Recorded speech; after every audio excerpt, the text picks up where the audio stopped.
It's time to bring you yet another amazing episode. And now, welcome your host.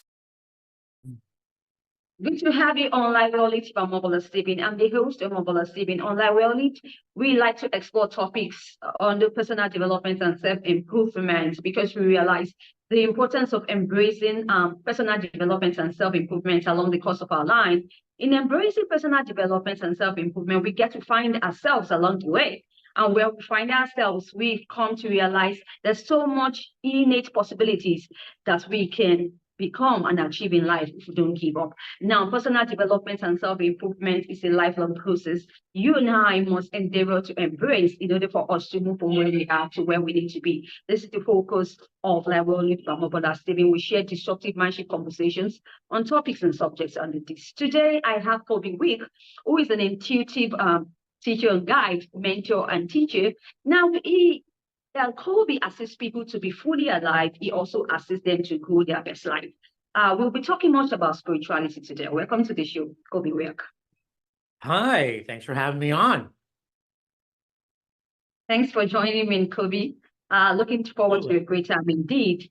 And we know that spirituality is a very deep subject, but my audience are looking forward to you giving them the transformative and truly inspiring conversations today. So, but when you said that we are divine, what do you really mean by that?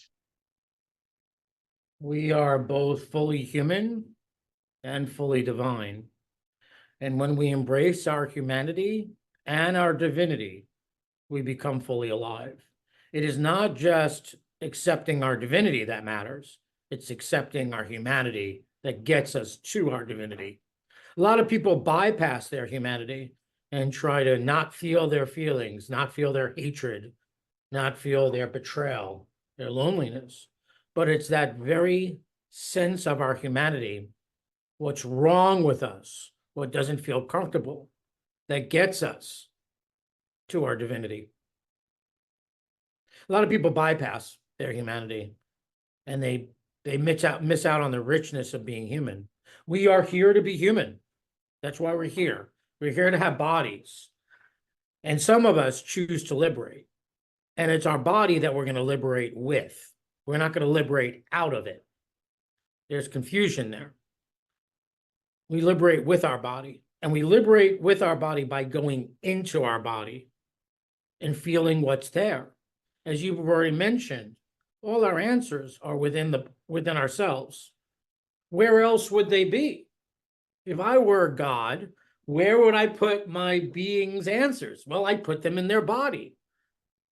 That's where our information rests. But a lot of people are so used to leaving their bodies and becoming overly intellectual or overly psychic and living outside, they miss out on the point of living, which is to accept their humanity that allows their divinity, and the result is full living. Most of the people I talk to complain about, they would say it about not being fully alive, not being in resourceful relationships, not having a great career, not having abundance. What they're really saying is, I feel like I'm missing out. I feel like life has left me. And where I go looking is what they don't accept about themselves. I hope that answers your question. Oh, really? Now you talk about at that point, people begin to have that belief system that, like, I feel like life has left me behind, right? Oh, can we really say that at this point the individual is said to be suffering? And now, if this is the answer, how can you spot and root out the hidden cause of suffering? Does it really take much more than the physical eyes to see it? So there's pain and there's suffering. Let me make a distinction. There's pain, my foot hurts, or I have some sort of disease and my head hurts, or whatever the case may be. There's pain, that's real. And then there's suffering, what you make up about the pain. Right? And pain could be emotional, pain could be physical, pain could be, but the suffering is what we make about the pain.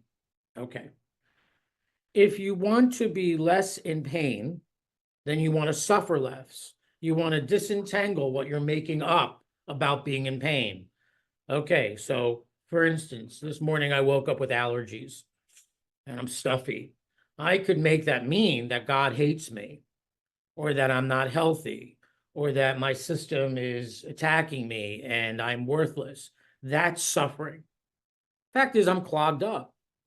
So, first off, if we want to suffer less, we have to disentangle what we're making up about the pain. And then we have to realize why we make that up. Because usually we make stuff up about pain because it's a conditioned response. It's a habit we have that we roll out a story about why we're in pain. And so my job as a healer, as a guide, is to help the other figure out what they make up about themselves repeatedly. What is their reason why their life doesn't work out? I'm not attractive enough because my father said X. I'm not smart enough because my mother, whatever. What is it that we say, and we continue to say, even though we may no longer be aware of what we're saying or the story? And then we go into it. All healing, enlightenment is an inside job. It's not outside. And all it really takes is our willingness to be with ourselves. It's not that complicated. It can be hard, it can be uncomfortable, but it's not complicated. Your willingness to be with you. And most people, and our culture is such, that we look outside of ourselves for stuff to buy, stuff to educate ourselves, to distract ourselves from the very thing that's going to give us freedom, which is to go in. So the way out of suffering is to allow your humanity. That's the way out. All right. Thanks for sharing that with my audience, Colby. And so we talk about how we can shift our conditioning or our thinking without thinking. How possible is that? Because So first off, it's a great question. There's a difference between self-actualization and self-realization. Self-actualization is you trying to be your best self, get the body, the job, the income. Self-realization is being on top of yourself, recognizing that everything external that you achieve is not that important. So when people say they're stuck or lost, they're really at the effect of their ego and trying to accomplish or be something. So that's a recipe for kind of disaster because there's no satisfaction externally. You can lose weight if you want, you can get a new job, new house, but those things will only last so long in terms of satisfaction. However, we do need to cater to the ego to some extent to get you on the path to self-realization. So one thing that people can do, one easy practice, is to bring your attention 3 fingers below your belly button and in the middle of you, the center of you, and bring your attention there while you take long, deep breaths in through your nose and out through your mouth. In through your nose and out through your mouth. As you bring your attention below, 3 fingers below your belly button in the middle of you, you're bringing your attention deep inside your body. Keep breathing in through your nose and out through your mouth. And so when your attention is in your body relaxes because it's no longer afraid, because there's someone inhabiting it. As opposed to what we do, most of us, keep our attention in our third eye or above it, which makes us very intellectual and creative and visionary, but gives us a sense of being unsafe. So by descending into spirituality is really descending. It's not ascending. It's a descending into the physical. We have bodies to liberate with, not from. A lot of people are trying to escape, as opposed to descend into their body, befriend it. If your lessons are anywhere, it's in your body. Your karma, your lessons. And so keeping your attention out of your body doesn't allow you, stalls you from accomplishing what you chose to accomplish before coming here. But by bringing your attention in your body, your system relaxes, you relax. and you're able to have that uplifted vibration. So the exercise in short is 3 fingers below your belly button, bring your attention in, breathing in through the nose, out through your mouth, and you'll notice you calm down pretty immediately. So that's a way of shifting your thinking without thinking. We're not trying to think, we're trying to think less. Thanks for that. Sure. Sure. Yeah. So the question I would like for you to respond to quickly is if I thought that what should bring more profound peace and happiness isn't it what we are? So if you're thinking peaceful, harmonious thoughts, and you still are not peaceful, what's up? That's the question. Yeah. Okay, great. If you're thinking peaceful, harmonious thoughts, and it's not bringing peace, you're not really thinking peaceful, harmonious thoughts. You're putting stuff on top of what you're really thinking. So I'll give you an example. I see a lot of people searching for love. And I just had a session last week or whatever it was, and young lady can't find a partner, very pretty, astute, educated, brings a lot to the table. She's like, why can't I find love? And I'm like, because you don't want love, you want validation. And that's why God yourself is not bringing it to you. Because if God, you brought yourself a lover, then you'd learn not to validate. You won't learn to validate yourself. So that is being kept from you by you. So if what you want is not coming forward, you really don't want that. You want something else. And it's being stopped from being available to you. It's not really what you want. So my question is for everyone, so you want something. Why do you want it? Why do you really want it? And what's the shadow side of wanting that thing? So if you want wealth, you want bigger numbers in your bank account, why? You might tell me you want a bigger house, a bigger pool. Well, why do you want those things? Well, I want to prove to my father that I'm not an idiot. I want to prove to people that I'm successful. You ain't getting it. You're not getting it easily until you recognize that you cannot prove anything to anyone and it's not your business. So you want to be a Hollywood star. Why do you want it? Because I want people to see that I'm no longer an ugly duckling.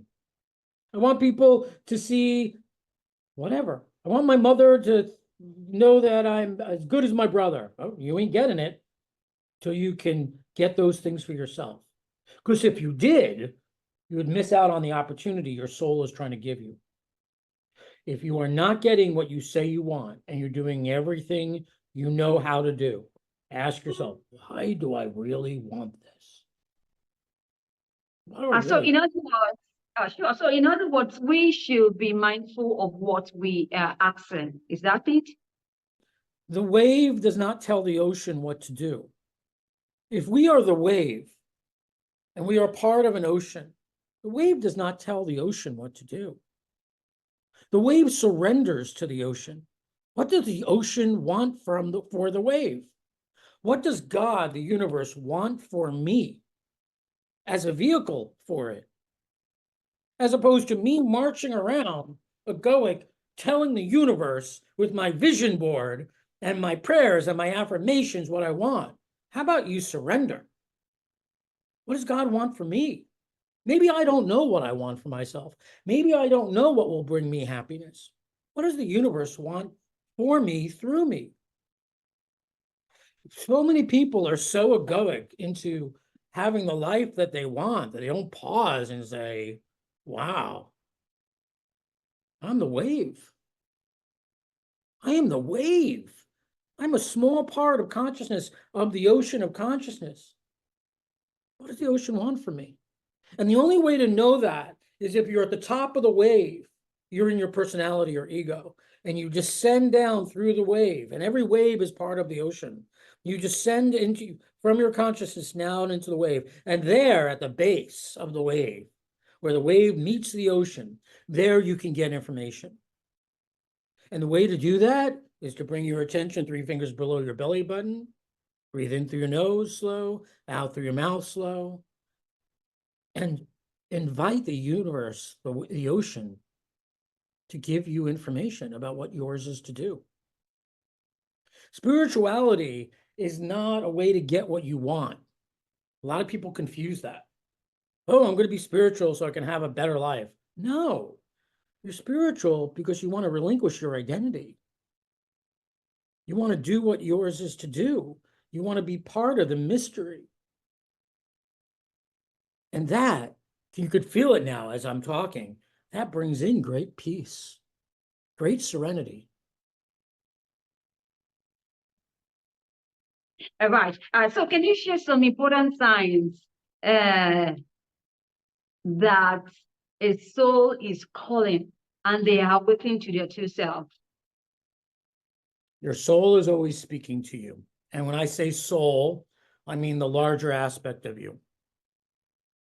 Your soul speaks to you through your desire. How else would it talk to you? What is it that you want?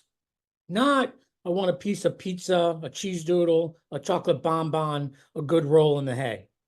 What is it that I'm really called to? So, for instance, I'm really called to live by the water. But for many years now, I've been fighting that desire. Oh, I can't do it. I can't afford it. Oh, I already own this house. Da, da, da, da, da, da. At some point, hopefully, I will relinquish our egoic needs for safety and security and allow ourselves to have what we want. The only thing that's in the way of us having what we want is us. If you want to hear your soul, you got to listen to your desires, and not a desire for pizza or a bonbon, but your deep desire. One practice you can do is ask yourself, what do I want? Okay, what do I want? I want a cup of coffee. Okay, now ask yourself, what do I really want? I want a sense of energy and calm. Okay, great. What do I really, really want? I want to tell my mother I love her because I miss my mother. My mother's been dead for a while. That, what do I want? What do I really want? What do I really want? Really, really want, brings you into a sense of depth and connects you with your soul, because your soul speaks to you through desire. So for your listeners, what do you want? What do you really want? What do you really, really want? And you keep doing this. You keep asking your soul, yourself, what do you want? What do I really want? What do I really, really want? Most people don't stop to ask themselves. They're so busy trying to survive, trying to claw their way into security. And then they're unhappy and wonder why stuff's not working out for them. We are not here to accumulate stuff. We are here to become ourselves, whoever that might be. That means you need to have curiosity about who you are. Not, how do I get stuff? How do I secure a living for my kids? How do I secure a lifestyle for my children? Not, how do I get attention from whoever? But to become yourself. Good, bad, ugly, beautiful, whoever that is. The only one you're here to please, my friends, is you. That's it. It's the end of the story. So what do you want? What do you really want? What do you really, really want? Now, will you allow yourself to have it? When we talk about self-love, I like you to tell my audience if really self-love is a skill that we can learn, and how can we discover the freedom of unconditional love? When people ask, do you love yourself? I personally hate that question, because loving other people, you get a warm feeling in your chest. You feel loving and giving. That's different than when you love yourself. You don't get that warm feeling in your chest. I don't, nor the people I know. But you do get a sense of calm, presence, connection. So the way to love yourself is to do things that are loving for you. So what might be loving for me is to allow myself to take a walk today instead of working. What might be loving for me is to sit down and eat as opposed to stand and grab. What feels like love to you, and do it for you. You are the product of your actions and intention. If you are somebody who's been accused of not loving yourself, then start doing things that are loving to you. You're probably really good at loving other people because it's external, and maybe you get validation for loving other people and being a good, kind person. I mean, I'm trained to be a people pleaser. I'm really good at that. But it's taken me some time to focus on me. What would be loving for me today? Maybe it might be eating a piece of cake. Maybe that's not in my diet regime, but that feels like loving myself, not anesthetizing myself, not checking out, not whatever, because I didn't get this, I get to have a piece of cake, but it just feels like loving myself, treating myself kindly. We're all so busy rushing, especially people your age, trying to develop, their fortune, their sense of self. And that's appropriate for people your age. Absolutely. But you can only get so far with self-actualization, developing yourself.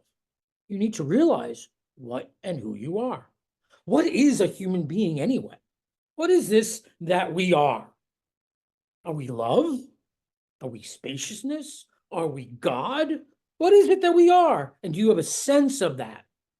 Or are you just trying to run around trying to get stuff and get validation, get affirmation? Screw that. Start by doing some breathing. Ask yourself, what do you want? What do you really want? What do you really, really want? And then choose today, my friends, to do something that feels like love to you. For you.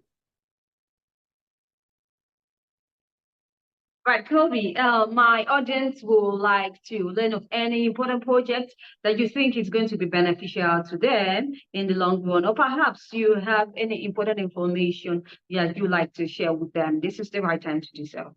Oh, God bless you. My website is www.colbywilk.com, COLBYWILK.com. I have all sorts of free gifts on there, and practices and workshops and session information. You can certainly check that out. And I'm on all Facebook and Instagram and Twitter. I'm all on all those, although I'm new at it. And one practice I love to teach, which is really simple, is next time you're passing a mirror, I want you to look at yourself and say, I love you, and I let you out. You're letting what's inside of you out into the world, your soul. I love you, and I let you out. That'll change everything. Every time you pass a mirror, when you remember, no stress. I love you, and I let you out. As opposed to, I got to crimp and claw my way to success, satisfaction, and validation. What if you rested in what you are?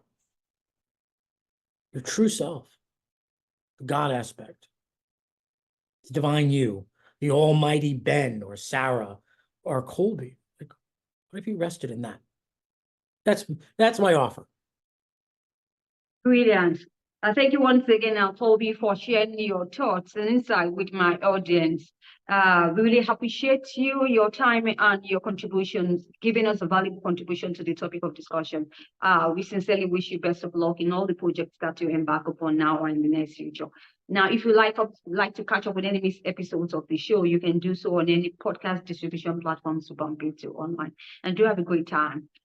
You can tune in to learn more about me and my podcast on my website, www.omobolastephen.com. Now, if you'd like to be a guest, also sharing disruptive mindset conversation on topics or subjects under personal development and self-improvement, you can reach out to me via my website, and I'll be looking forward to learning more of you. Perhaps we can come together and be the change that the world is waiting for. I need to sleep it always. I got this. Thank you so much, Colby. Pleasure.